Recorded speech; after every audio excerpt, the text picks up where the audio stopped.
Alhamdulillahirabbil alamin, istirahat bulan Ramadan. Alhamdulillah pada dua semangat karena kita tapi Abdullah al-Fatah dalam dua semangat.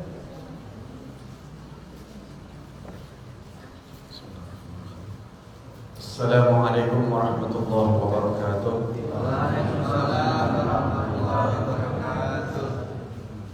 Alhamdulillah rabbil alamin wa bihi nasta'inu ala umuri dunya waddin. Allahumma shalli wa sallim ala sayyidina Muhammadin wa ala alihi wa sahbihi ajma'in. Subhanaka la ilma lana illa ma 'allamtana innaka antal alimul hakim. Rabbi shrah li sadri wa yassir li amri wahlul 'uqdatam min lisani yafqahu qawli wa saddid lisani wahdi qalbi bihaqqi sayyidina Muhammad wa ala ali sayyidina Muhammad. Amma ba'du.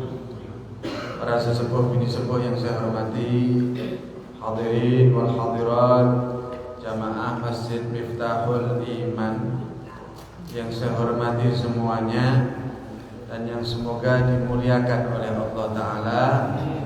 Alhamdulillah wa syukurillah, malam hari ini kembali kita bisa duduk dalam keadaan sehat walafiat. Dimudahkan kita untuk kumpul di tempat yang terbaik, membahas duduk yang dibicarakan hal yang paling baik. Semoga Allah Ta'ala lipat gandakan pahala untuk kita, diberkahi umur kita, diampuni dosa kita. Berkat duduknya kita di sini, Allah mudahkan semua urusan kita, dilapangkan hati kita yang sedang sumpah, sedang susah, sedang merasakan satu ujian cobaan. Allah Ta'ala angkat cobaannya, Allah Ta'ala gembirakan hatinya. Yang sedang dalam keadaan diuji, Allah Ta'ala angkat ujiannya, diganti dengan kesenangan. Amin Allahumma amin. Hadirin rahimakumullah wal hadirat, alhamdulillah ini malam masuk tanggal 1 bulan Rajab. Ini masuk tanggal 1 bulan Rajab. Kanjeng Nabi itu kalau masuk tanggal 1 bulan Rajab, Kanjeng Nabi itu berdoa, Allahumma barik lana fi Rajab wa Sya'ban wa ballighna Ramadan. Ya Allah, berkahi kami selama di bulan Rajab ini. Ya Allah, ini kami masuk bulan Rajab, bulan sucimu. Ya Allah, berkahi kami selama kami di bulan Rajab. Apa minta diberkahi? Ditambah kebaikannya, supaya tambah baik dari yang sebelum-sebelumnya, karena ini bulan suci Rajab. Wa Sya'ban, dan ya Allah berkahi kami pula nanti kalau masuk bulan Sya'ban. Wa ballighna Ramadan, dan sampaikan kami nanti masuk di bulan Ramadan dalam keadaan panjang umur, sehat walafiat, mudah ibadah, mudah taat. Amin Allahumma amin. Ini bulan Rajab, bulan istimewa, bulan syahrul istighfar, bulan taubah, bulan kita dihimbau banyak-banyak istighfar dan banyak taubat. Kanjeng Nabi SAW itu setiap malamnya, tidak hanya setiap harinya, tidak hanya bulan Rajab, itu Kanjeng Nabi wallahi niku sumpah. Sumpah itu berarti yang diucapkan itu penting banget. Ya, Kanjeng Nabi itu kalau sudah mengucapkan wallahi itu berarti bersumpah atas nama Allah. Berarti yang dibicarakan itu hal yang sangat besar, hal yang sangat agung, mulia, besar. Ini Kanjeng Nabi nambahi, ini sesungguhnya saya. Itu kalimat ini itu kata penekanan. La astaghfirullah, itu adalah takkid, benar-benar saya beristighfar. Sampai Kanjeng Nabi itu pakai nyebut nama Allah, wallahi, sumpah. Supaya apa? Supaya kita itu memperhatikan yang beliau ucapkan. Sumpah itu bagian hal yang penting. Terkadang penjual, pedagang itu sok pakai sumpahnya. Supaya apa? Yang mau beli percaya. Dan Kanjeng Nabi sudah bilang, sumpah itu melariskan barang dagangan. tapi menghilangkan keberkahan.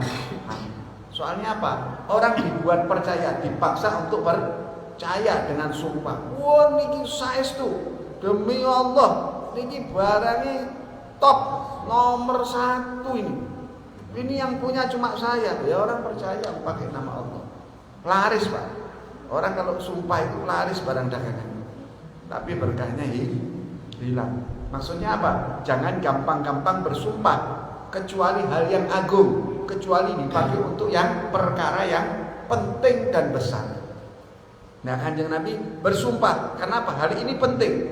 Ngingetin kita umatnya. Wallahi inni, demi Allah, sesungguhnya saya la astaghfirullah, benar-benar saya beristighfar kepada Allah, wa atubu ilaih, dan saya bertobat kepada Allah fil yaumi aktsar min 70 marrah. Dalam satu hari saya itu benar-benar sungguh beristighfar dan bertobat kepada Allah lebih dari 70 kali.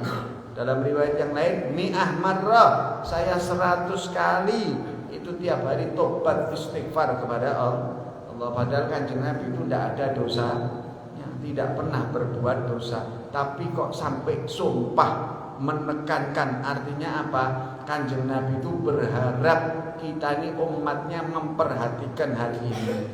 Artinya kita ini diimbau untuk banyak-banyak istighfar dan taubat. Apalagi ini kita masuk bulan suci Rajab, syahrullah, syahrul istighfar. Ini bulannya Allah, bulan istighfar. Lah, kenapa kita kok disuruh istighfar?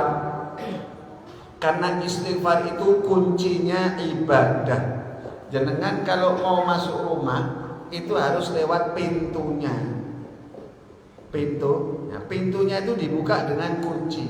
Orang tidak mungkin tahu masuk rumah lewat genteng. Orang tidak mungkin masuk rumahnya lewat jendela. Masuk rumah itu lewat pintu. Nah, pintu itu dibuka karena ada kuncinya. Nah, ibadah pun begitu. Kita ini kan hamba, diciptakan Allah untuk ibadah. Wa ma khalaqtul jinna wal insa illa liya'budun. Tidak ada hamba itu yang telah kami ciptakan, baik jin dan manusia, kecuali mereka tujuan saya ciptakan untuk ibadah kepada saya. Nah, sedangkan ibadah itu pintunya, kuncinya adalah taubat istighfar. Jadi sebelum masuk kepada yang namanya ibadah, kita disuruh tobat dan istighfar dan bertobat. Kenapa? Karena istighfar taubat itu kuncinya, pintunya ibadah. Tanpa istighfar, tanpa taubat, ibadahnya seseorang itu, bahasa Jawanya digondeli sama dosa-dosanya. Karena dosa itu menghalangi seseorang untuk bisa ibadah dengan benar. Sehingga orang yang ketika dia itu ngibadah tapi tidak lewat kuncinya, tidak lewat pintunya itu apa? Istighfar dan tobat, maka ibadahnya tidak bisa merasakan kelezatan.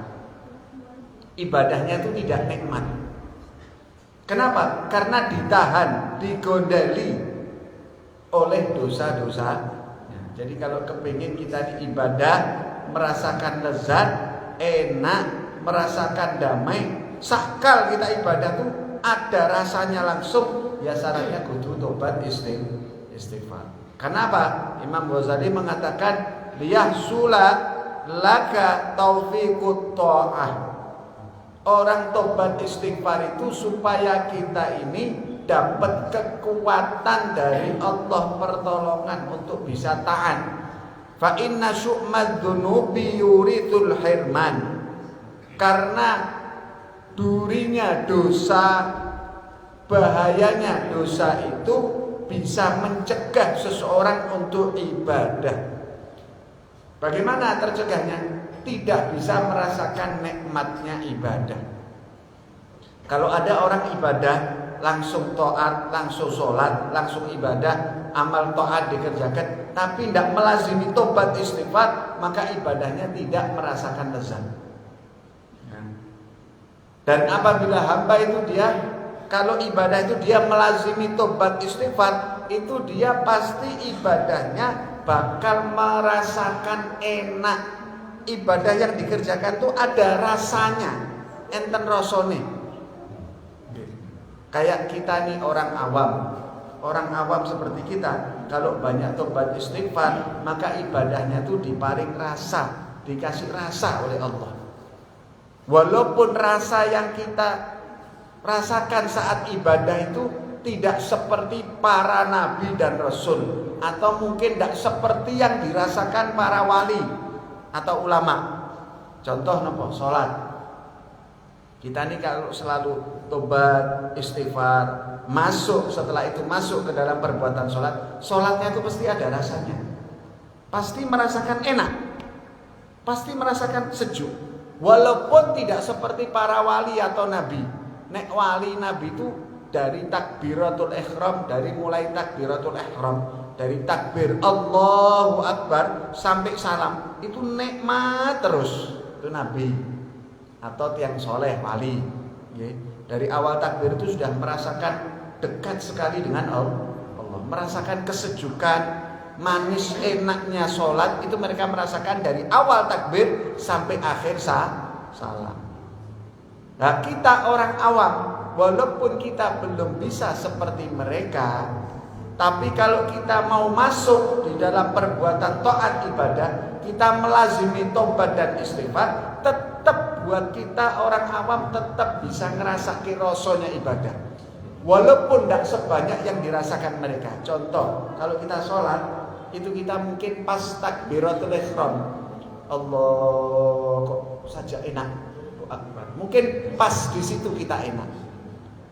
Ada orang yang merasakan nikmatnya ketika ruku, Allahu Akbar, saat ruku tuh saja tentram, saja dekat Gusti Allah itu.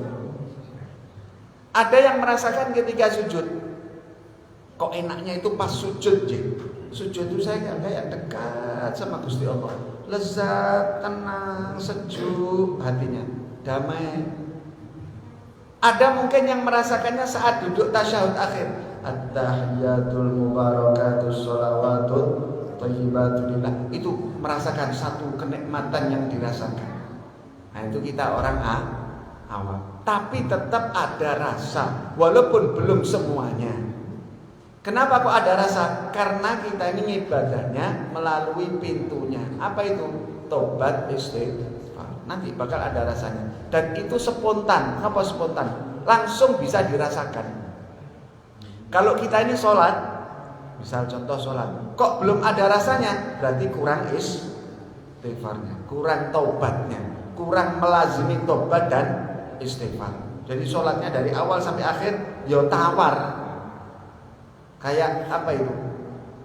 Masakan tidak ada rasa gurihnya, tawar.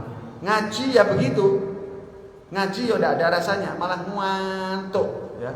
Ngajinya tuh ngantuk, baca surat tidak rampung-rampung, ya.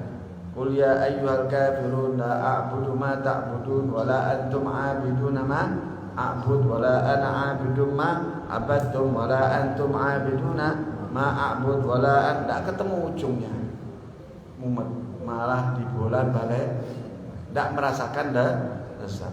Tapi kalau kita lazim istighfar, itu ngaji, walaupun kita ini tidak merasakan enak lezatnya ngaji seperti para wali. Para wali itu kalau ngaji luar biasa. Mereka ini di antara mereka ada yang kalau baca Quran seperti seolah-olah itu rasa manisnya Al-Quran itu dirasakan di mulutnya seperti minum madu. Jadi di antara mereka ini ada yang kalau baca Quran, ada seorang ulama yang bernama Al-Habib Muhammad bin Hasan Jamalul Lail. Ini beliau kalau ngaji Quran seperti minum madu rasanya, manis, mulutnya itu kayak minum madu. Sehingga beliau kalau di bulan Ramadan siang hari tidak berani ngaji baca Quran.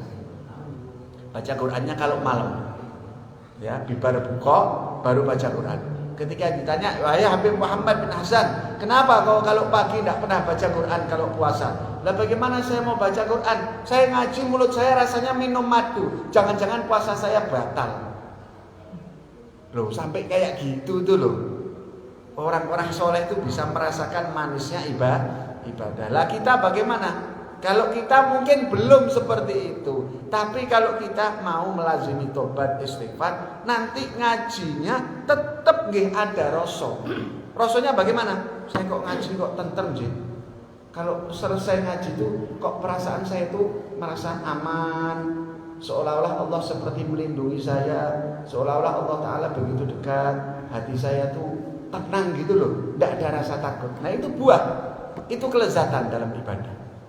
Nah itu bisa dirasakan kalau kita itu ketika hendak ibadah selalu melazimi taubat dan istighfar. Semua macam ibadah, apapun itu, zikir, baca zikir. Kita kalau selalu zikir, baca zikir, tapi diawali dengan taubat, istighfar, itu tetap ada rasa. Sakal, seketika itu juga bisa dirasakan itu. Walaupun tidak seperti rasanya para wali nek zikir. Kalau para wali zikir itu luar biasa, tak bisa diceritakan.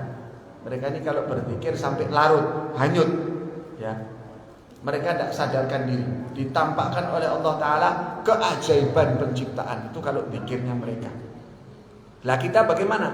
Paling tidak kita ini kalau mau zikir, kita tiap hari selalu melazimi tobat istighfar, itu nanti zikirnya enak, ada rasa. Ketika baca la ilaha illallah tadi, baca apa? Ma'asnamu ratib atos.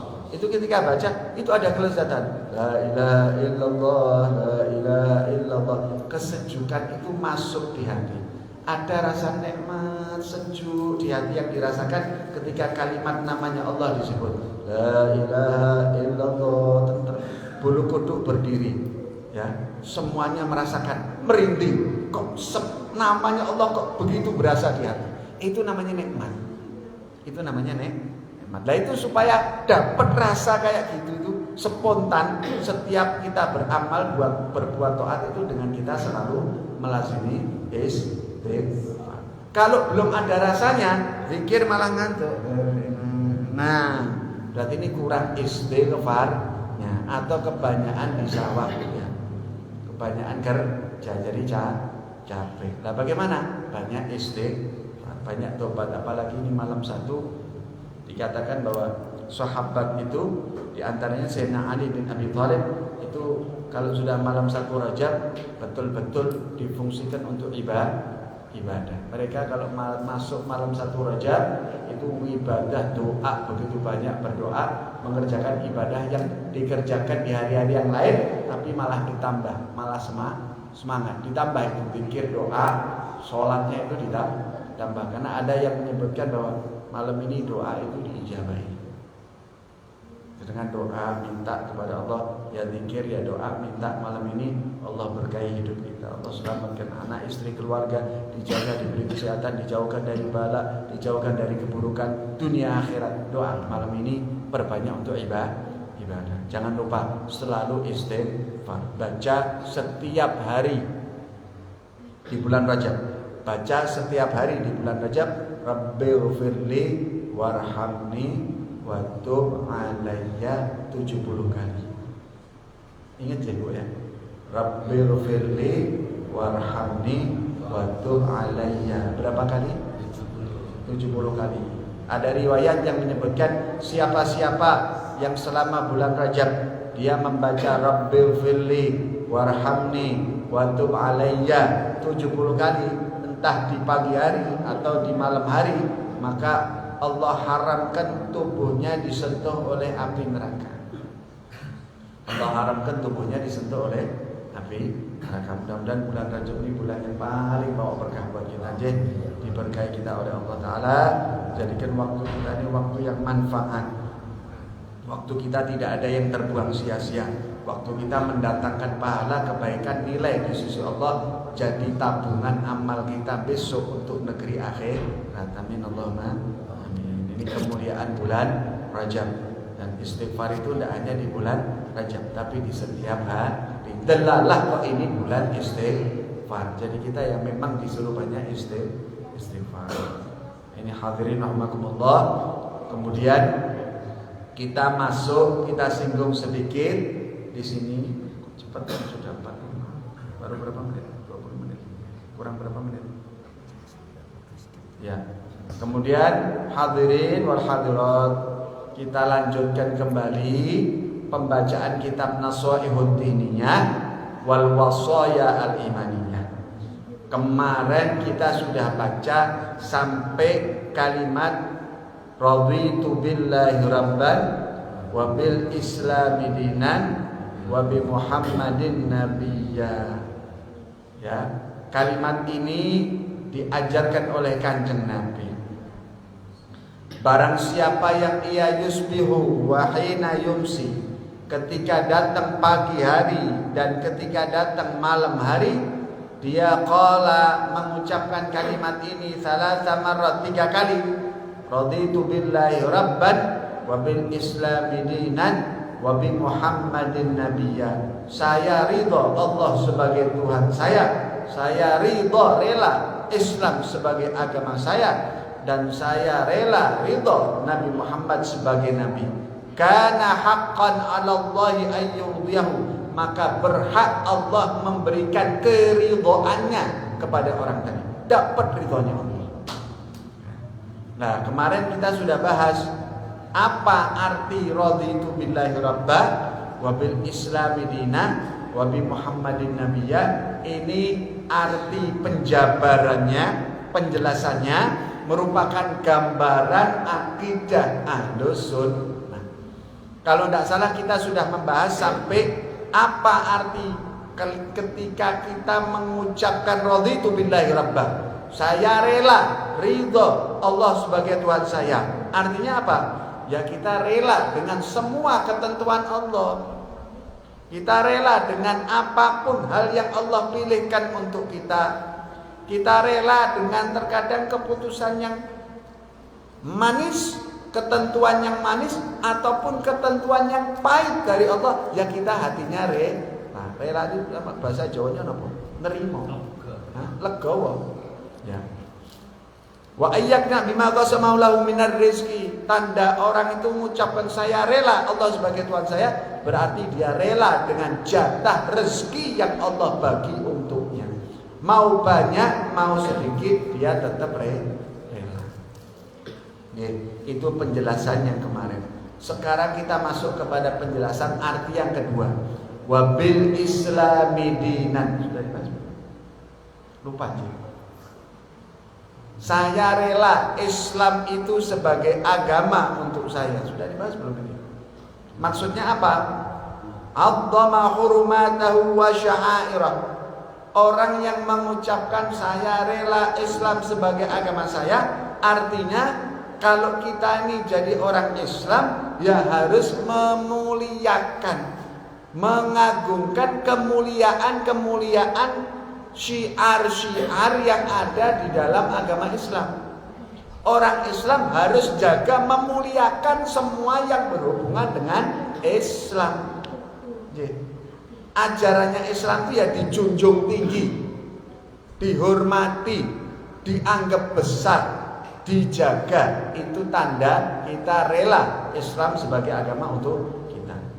Walam yazal mujtahidan fima yu'akkidu wa yazidu rusukhan wa istiqamatan minal ulumi wal a'mal. Orang yang dia mengaku Islam, saya rela Islam sebagai agama saya, berarti orang tadi ya kudu tenanan jaga Islamnya. Bagaimana jaga Islamnya? Ya dikuatkan Islamnya itu supaya setiap hari tambah kokoh, tambah kuat, tambah mantap, tambah istiqomah. Apa yang dikuati? Belajar tentang Islamnya dan belajar tentang amalnya, mengerjakan amal dalam agama Islam. Itu tanda kalau orang Islam itu rela Islam sebagai agamanya. Jadi orang Islam itu setiap hari harus nambah ilmu. Jangan kalah dengan orang kafir, non muslim itu mempelajari Islam dengan baik sekali. Kemarin sudah pernah kita singgung, sudah pernah kita ceritakan belum? Orang Islam itu jangan kalah sama orang non muslim. Non muslim itu sekarang lagi getu melajari Islam, pinter mereka belajar Islam. Yang mana orang Islamnya kalah. Orang Islamnya kalah. Orang non muslim itu saya pernah Pak Bunje, pernah tinggal itu di kos-kosan. Itu namanya homestay dulu. Jadi kos-kosan itu, tapi untuk satu keluarga bisa tinggal anak istri 2 orang anak itu bisa cukup 4 orang itu bisa. Jadi kayak rumah-rumah kamar-kamar gitu. 3 loteng, 3 tingkat. Kanan 5, kiri 5. Tingkat 2, kanan 5, kiri 5. Tingkat 3, kanan 5, kiri 5. Lah orang yang tinggal di situ reno-reno. Orang Hindu ada, orang Katolik ada, orang nggak jelas ya ada. Bawa agamanya apa? Macam-macam, ya, macam-macam. Namanya orang macam-macam. Itu saya pernah bangun jam 3, buka pintu, ada yang baru datang, ya, ada yang baru datang. Bukan Muslim, orang kafir. Jalan sambil miring-miring. Nah, rupanya habis apa? Habis minum cium bekonan. Miring-miring. Sambil lewat depan pintu rumah sama wah misi radi sadar gitu. Maaf Pak, nggih. Ngaku maaf ya tuh. Ya, jadi jalannya tuh sama miring-miring sama maaf Pak nggih. Pak permisi. Jadi mabuk-mabuk sampai depan pintu rumahnya sama megang kunci itu masukin kunci kangelan. Oh, mabuk kok. Macem-macem Pak yang saya temui, Bu. Lah di situ saya ketemu sama beberapa orang, ternyata agamanya Kristen Katolik. Namanya Mr. Gabriel.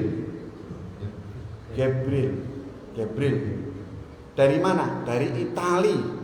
Orang Itali. Nikah sama orang Wonogiri. Istrinya orang Wonogiri. Ya. Ternyata Pak Gabriel itu orang Kristen teles. Ya, Kristen teles tahu Pak? Teles. Teles apa teles Pak? Teles. Jadi betul-betul kuat pegang Islamnya, pegang apa? Kristen. Itu istrinya cerita, Pak Abdullah, itu Pak Gabriel itu kalau di kamar yang dibaca kamus bahasa Arab. Jadi punya kamus bahasa Arab. Yang dibaca kamus bahasa Arab. Hayah tuh, coba cari sak cabean, ada yang punya kamus bahasa Arab? Ada ya? Orang Islam. Nah, ini Katolik loh. Bacaannya kamus bahasa Arab. Ya. Luar biasa. Ngapalkan tuh bahasa Arab. Belajar bahasa Arab. Kita kalah. Kemarin ya ceritanya itu nopo sepak bola apa itu namanya? Di Qatar itu nih. Sepak bola di Qatar nih loh. Pak Bu. Sepak bola dunia itu. Lah itu reporternya orang Qatar tuh wawancarai orang Korea. Yang Korea loh Pak Bu. Ya. Kaif hal? Alhamdulillah thayyibin. Wih. Bahasa Arab nih. Ya. Ini orang Korea loh. Orang Qatar kaget-kaget tuh ini kok bisa ya saya bisa bahasa Arab. Ditanya-tanya bahasa Arab bisa. Ternyata orang di luar itu melajari Islam. Padahal mereka belum Muslim. Akhirnya itu ceritanya Pak Gabriel. Pak Abdullah, ini Desember saya mau pulang dulu, mau Natalan ke Italia. Nanti mungkin setelah sebulan saya kembali kemari. Oh ya, subhanallah. Setelah sebulan pulang di kos-kosan ketemu cerita, Pak Abdullah, saya punya oleh-oleh buat Bapak. Saya punya oleh-oleh buat Bapak. Nah oleh-oleh saya mikir, wah ini dari Italia mesti oleh-olehnya apa? Permen coklat, nopo-nopo gitu. Makanan atau apa makanan khas Italia nopo. Lah kalau sampai di sana begitu sampai dikasih oleh-oleh ini Pak Abdullah. Saya buka. Kok mantep abot. Tak pikir permen coklat Pak ya. Saya buka nopo. Tulisannya Corano Italiano. Al-Quran bahasa Italia.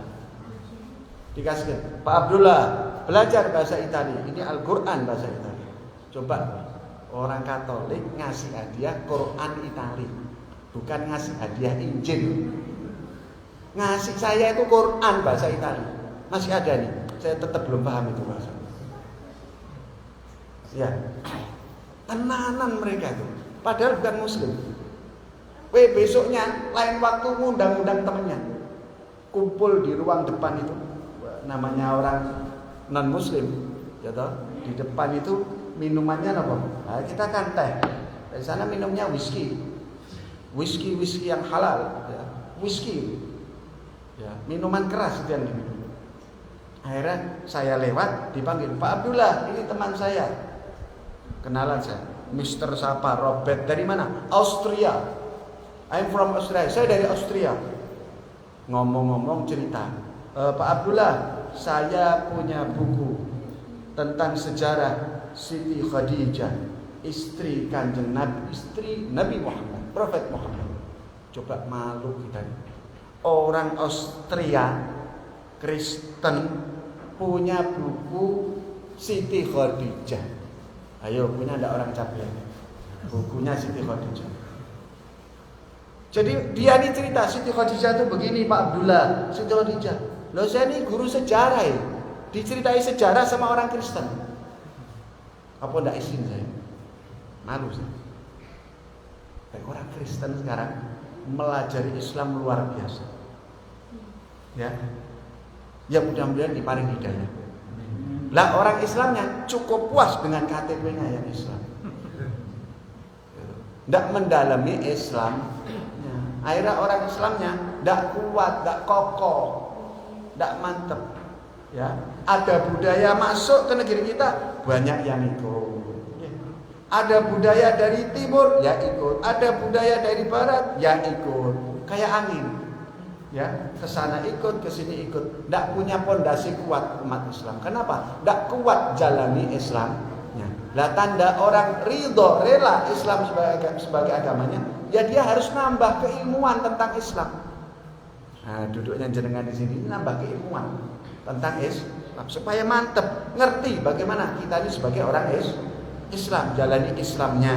Bagaimana kita ini bisa baik, ibadah kita, hati kita, syariat kita, adat kebiasaan hidup itu yang Islami itu bagaimana? Yang Islam itu tidak cuma ibadah, tapi ada itu kebiasaan hidup.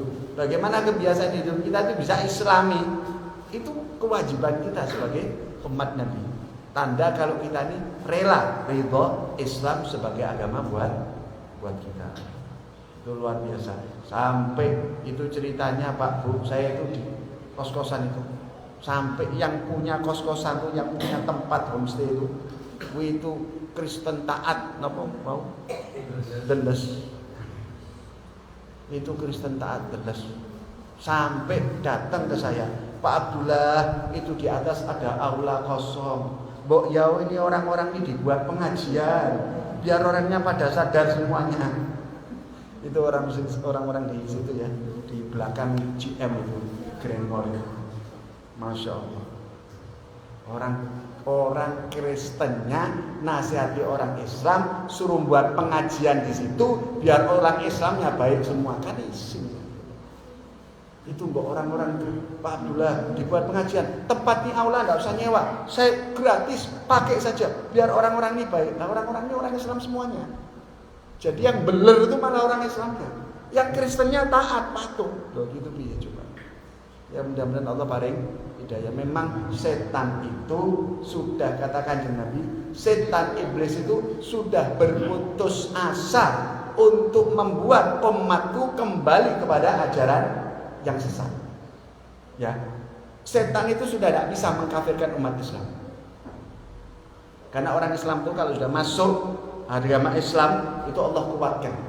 Tapi setan punya cara lain. Apa? Merusak Islam dari dalam. Supaya umat Islam itu malas, tidak mau jalani ibadahnya, tidak mau jalani syariat Nabi, ya, menggampangkan ajarannya. Tetap Islam, tapi dibuat rusak dari dalam. Tapi kalau membuat kita untuk keluar dari Islam, setan sudah putus asa. Karena umatnya Nabi Muhammad itu kalau sudah masuk Islam, itu hatinya bulat, imannya bulat. Alhamdulillah, tidak kayak zaman umat dulu. Nah, yang bulat ini mau digerogoti sama setan, dilemahkan supaya kita ini tidak pinter, supaya kita ini jadi orang yang tidak paham tentang agama kita. Dibuat kita malas, jauh dari ulama, tidak senang majelis ilmu, tidak senang majelis zikir, tidak senang kumpul dengan orang yang soleh. Sehingga apa? Yang wajib, yang harusnya kita pelajari, kita tidak tahu. Kita cuma puas kita sebagai orang Islam saja, tapi kita tidak dalemi agama Islam itu sendiri. Ini jangan sampai menimpa diri kita. Mudah-mudahan berkat majelis ini Allah Ta'ala berkahi kita, dijadikan Islam kita ini tiap hari tambah kuat, okay? Ilmu kita bertambah, amal kita pun bertambah, dipahamkan tentang kita, tentang agama kita, dipahamkan tentang syariatnya Nabi Muhammad Sallallahu Alaihi Wasallam. Insyaallah pembahasan mengenai saya rela Islam sebagai agama saya ini kita akan lanjutkan. Saya rela Islam sebagai agama kita ini kita lanjutkan di pertemuan kali berikutnya. Belum selesai. InsyaAllah apa yang kita sampaikan di malam hari ini bermanfaat, menyemangati kula, menyemangati jenengan supaya jadi orang Islam yang lebih baik, orang Islam yang kamil, sempurna dalam menjalani keislamannya. Amin Allahumma amin. Al-Fatihah. Allah ta'ala alaina wa alaikum bital arifin. فكهنا وإياكم في الدين واهدنا وإياكم إلى سواء السبيل ويعلمنا التأويل ويجعلنا من العلماء أذكياء المنجب العاملين ويجعلنا من قرة عين نساء المرسلين وسلفنا الصالحين على هذه الدنيا قنية صالحة جامعة شاملة بخيرات الدنيا ونعم الآخرة وعلى من وسلفنا الصالحون وعلى من أقم بالزمان وإلى حضرة النبي محمد صلى الله عليه وسلم. الفاتحة.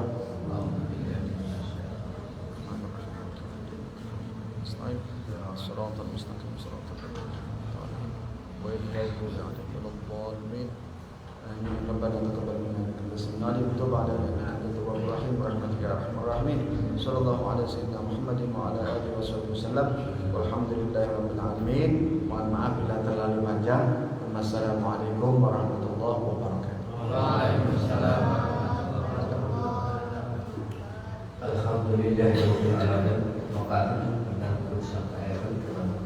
Lo menurut Allah Taala sesuatu agar ilmu yang bermanfaat